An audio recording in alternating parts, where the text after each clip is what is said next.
to the traffic jam. It's that in the third. Traffic jam. Doing this, that in the third. It's that in the third. Doing this, that in the third. Hey y'all, it's your girl Miss Rici Pieci, the one and only, and of course I'm here with none other than Calvin Leroy King the third, and this is the 3 Mix. So, Miss Rici, what's topping off our news segment this week? Okay, so I was gonna start with another story, but I'm starting with this one because they had a press conference at 11:30 today. Proceed. So one of the Supreme Court justices is retiring. I ain't never heard of him retire. Who is that, Thurgood? They always just die, right? Oh, yeah, they die in office. So typically. He actually is retiring. He's 87. His name is Stephen Breyer. Is he an ally or an op? He's an ally. Damn. So Biden, gave a long-winded speech. Yeah. But he basically said this justice is well-rounded, fair, really prudent, not one way or the other, kind of in the middle. It's honorable. Helping unbiased. Everyone see everybody's perspective. He's inclusive. So he had a press conference and he officially announced that he's retiring. Okay. Now we know Trump's presidency, right? He placed 2. Did he do more than 2? At least 2. Right. At least he did 2. And that last one he did before he got out of office. Like it was a buzzer beater. A rush, right? And they changed the laws because I think initially it was supposed to be 60 had to vote to him, but now it's 50. So it don't even need majority? Wait, 50 what? Of senators vote, right? So, but there's 100 senators. Well, the Republicans changed it. So now it's 50. But there are 100 senators, period. Because it's 2 per state. And it's 50 states. Okay. So you don't even need 51? You don't even need majority? So you do. But Kamala is in the position that she will be the tiebreaker. Swing vote. Kinky. So if it's 50-50 versus 51-49, otherwise Kamala's vote is irrelevant. Yeah. Yeah. Okay. So another thing is typically this takes about 4 to 5 months, right? Process. Well, the Republicans for Trump got it done in expedited. A few weeks. I Right? understand. Right this way, sir. So Biden is going to, what did he say? I think he said he's going to announce his nominees by the end of next month. Which I don't know why he's waiting that long. It takes so long to do everything. I say announce that shit today, and by the end of February, have that person put in office. But here's the thing. He said during his campaign, which I never heard it, so I'm just telling you what the man said he said, right? Hearsay. He said that he would, like the next nomination, he wanted to make history. He wanted to nominate a black woman. Okay. So we have 3. Okay. I mean, there are more than 3, but he has a top 3, right? His top 3 pick. So how do you feel about that? Like, that's historic. Like, how should I feel? Like, I felt the type of way about Kamala, and then, you know what I'm saying? So it's like, I don't get excited that much about anything pertaining to the Biden administration, man. He takes all day to do things. Trump was like, he's more like me. He like cut twice, measure once. You know what I'm saying? The opposite of what everybody else be on.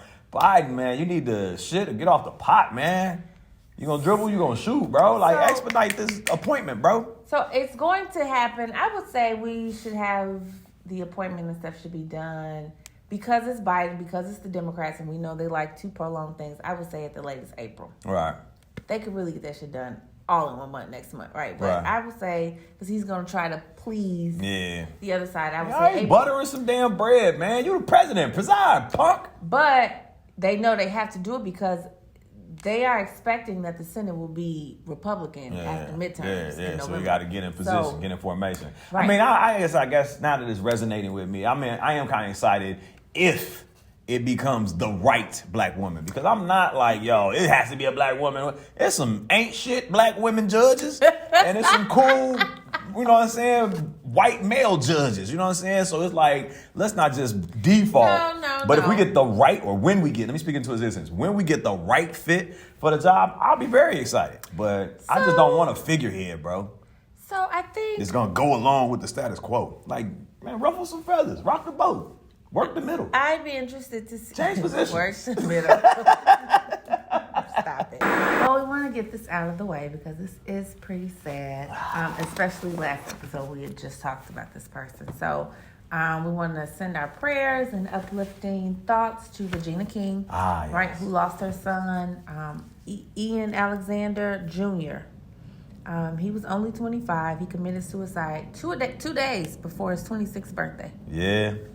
And I think it's even sadder because we see his mom doing so much. And they showed a clip where in every freaking interview, she was like, my greatest accomplishment is my baby. Me being a mom. I love him, my baby. Me being a mom. Every interview, she said that. Now, and I love Regina King as the stranger that she is in my life. But what if there's some things going on at the crib that been going on at the crib, and he like, Mom, you too big. Like, we see her as successful. Oh, you've been... But we know there's sacrifice. Projecting, and the sacrifice being made. What if it's like my man on it was a Temptation? He's like, you're always on the road. You're always on the road. Why don't you be my dad? Why don't you be my father? You're always on the road. He did. You know what I'm saying? Little ugly mouth ass, hooping ass, ugly ass, face ass. But he was traumatized by his father's success. So what if the deceased maybe was having those conversations with his mom in confidence and in close quarters, and then she made sure that she projected that into her interviews to make sure, oh, when he sees this, he knows, even though I'm working, I love you, baby, I'm thinking about you, this is all for you. So, like, it might have been something lying beneath there. Not saying I know that that's so the case. his dad is a music producer. Okay. He was a DJ. Mm-hmm. The boy. Okay. Just to give you some context. So both parents are successful in their own right. And he definitely didn't have a traditional childhood. Right. Probably was moving and going. Yeah. But being a DJ, I think that comes with a whole nother layer of, I don't want to say toxic traits, but you know what I'm saying? You in environments that are, that are leading. Different stuff. Yeah. You know, so I don't know. No, nothing has come out. So actually, Vivica Fox spoke on Cocktail with the Queens, the show. She said she had got a text from Regina King to come over. She went over. She said she's doing, obviously the best that she can be doing, but she just wants everybody to know she appreciates the love, the support, the text message, but right now she just, obviously can't. I think I know what we do here. We're going to slow clap Junior out, and we're going to clap for everybody else that's out there dealing with mental health issues and contemplating suicide. Okay. Y'all keep y'all head, man, and hit that hotline, man. Like, it's interesting, I'll just say, to be somebody that's so, I've heard narcissistic, I've heard toxic masculinity, I've heard overly confident, conceited, cocky. Yeah, I'm describing myself, of course. But, that's what I'll be talking about. But, understanding that, nigga, I too have struggled, but it's never been to the point where it's like, man, off with his head. Like, that was never an option. Yeah. But that's not to say that other people don't think like that. That's not to say that somebody near and dear to me wouldn't think like that. Yeah. I didn't know you had struggled with things like this. And it's just like, you never know what somebody's going through. So while we sitting here keeping up with the Joneses and trying to go viral and trying to do all of these different things that are considered success in the world, have we checked in with ourselves? Have we checked in with our loved ones? Because that's the most important thing that matters anyway. And y'all continue to stay tuned in and turned up with us. But I think that concludes this segment of entertainment on this week's episode of This and the Third. Literally. So, Miss Rici, what's topping off our relationship segment this week? How can I help? Okay, so I heard this question. It was last night. I was about to say Trey Songz. Trigger! Trey White. I think that's his name. The chocolate jock? Trey White is chocolate What's the jock. other dude's name on GCI? Little Zach Bugg. Zach Bugg. Zach There you Bugg. go. So he posed the question. Okay. Do you date someone that you work with? Man, so I think we dabbled on this topic previously, and let me just say this. When we talked about what dating is, you know what I'm saying? We talked about talking versus dating versus dating exclusively versus relationship. Yeah. Dating as in with intent to be in a relationship. An exclusive so y'all situation. sleeping together. Right. At some So y'all fucking on each other, Yes. and y'all punching the clock and working together. It depends. Now, like if I had to say yes or no, I would say no, because that shit can just get too messy and you bringing too much potential personal drama into the workplace, and both of y'all or one of y'all end up getting fired. Usually the dude, man, it's not a good look, especially if you married. But I will say this. Nowadays, with remote work, and y'all not in the office and what the bam, and you see a motherfucker on Zoom, and you like, direct message. Man, I'm new here. Show me around. You know what I'm saying? Like, I'm not familiar with the company. Let's grab some tea, some coffee, whatever, and, chop it up and build. Because we not going into the office like that. It's a totally different landscape nowadays, man. So I'm not going to just say no. I'm going to say it depends on the situation. What if we work in Google and I work in coding and you work in accounting and our paths barely ever cross unless we're in the cafeteria? We don't work in the same department. We're not working on projects together, none of that. But we just saw each other at the annual company retreat.